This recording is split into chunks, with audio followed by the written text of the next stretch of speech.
How the U.S. government amassed $31 trillion in debt. The United States government has amassed an astonishing $31 trillion in debt. How did this happen? A graph showing the U.S. debt over time, starting at $1 trillion in 1980 and rising to $31 trillion in 2020. The U.S. government has been running a deficit since the 1980s, meaning it has been spending more money than it has been taking in.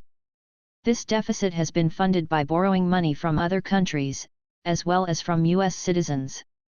A map of the U.S. with arrows pointing to other countries, representing money being borrowed from them. The U.S. government has also been issuing bonds, which are essentially loans from U.S. citizens.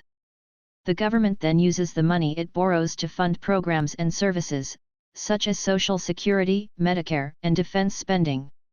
A graph showing the U.S. government's spending on Social Security, Medicare, and defense over time.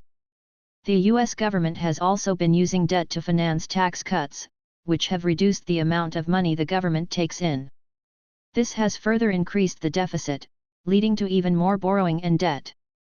A graph showing the U.S. government's tax revenue over time, with a downward trend. The U.S. government's debt has been increasing steadily over the past few decades, and is now at an all-time high.